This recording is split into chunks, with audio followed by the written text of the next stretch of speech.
Hey everyone, today we're going to dive into something that's huge and universal, but at the same time incredibly personal.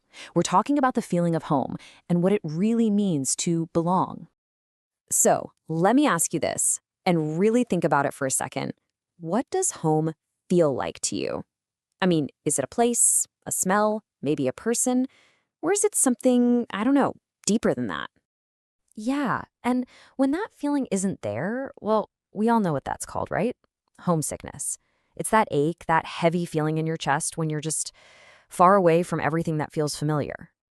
And that exact feeling, that's right at the heart of the story we're going to explore today. It's about a young girl named Laya who feels like she just doesn't belong. So let's get into it. The story kicks off with this really powerful sense of being alone, this deep, constant ache for a place to feel safe. Okay, so let's meet our main character, Laya. Picture this, a small girl living in this town where it feels like the rain never stops.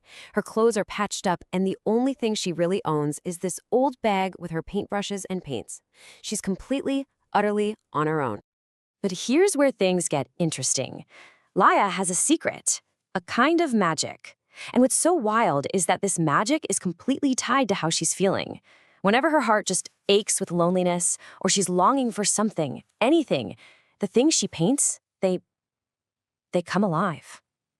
Just for a moment. This whole thing really makes you think, doesn't it?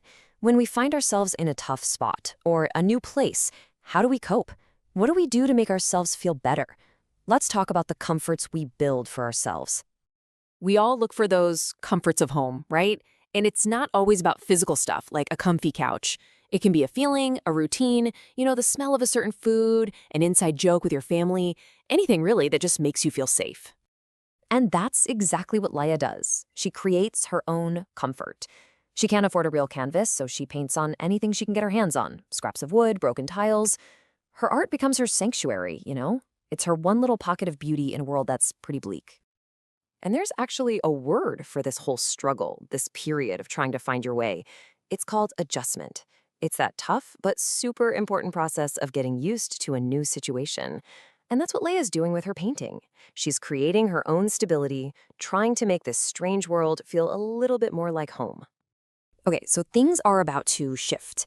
Because when you have a secret world, no matter how small, eventually someone's going to find it. And when they do, well, everything can change. So one day, someone does see her magic. It's Thomas, the baker's son. And this is so important. He's not scared. He doesn't think it's weird. He just sees wonder. That single moment of connection, that's the real turning point in her story. What he's really seeing is basically nostalgia, but made real. And, nostalgia isn't just thinking about the good old days. It's this incredibly powerful thing, that warm, kind of bittersweet feeling that connects you to who you are, especially when you're feeling a bit lost. Laya's paintings are like these little sparks of nostalgia brought to life. But of course, not everyone sees it that way. And this is where the main conflict comes in. On one side, you have Thomas, who thinks what she does is incredible. But on the other, you have the town's mayor. He just sees witchcraft, something dangerous that needs to be stopped. It's that classic fear of the unknown. And because of that fear, Leia gets locked up. But, and this is such a beautiful twist, the very thing that came from her loneliness, her gift, it becomes the key to her freedom. Literally, she paints a key, and her longing to escape is so strong that it becomes real. Her escape is what brings us to the final part of her story, and honestly, the most powerful part. This is where we finally figure out what home really means. So Leia and Thomas, they start a new life together. They travel all over, and Leia starts using her gift to help other people. She paints a lost toy for a kid or a flower for someone who's sick, just these little sparks of hope. Well, word of her gift spreads, and eventually a powerful king hears about it.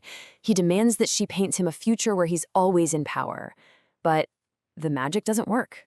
It just fails. Because her gift was never about greed or control. It was only ever about hope. And as the king gets angrier, Laya has this amazing moment of clarity. She realizes dreams are not chains to bind the future. They are wings to lift the present. Wow. Her magic was never about changing the future. It was about making the present just a little bit brighter. And right then, something incredible happens. The entire palace just lights up. The walls are covered in paintings, but they aren't hers. They're drawn from the hope of every single person she ever helped along the way.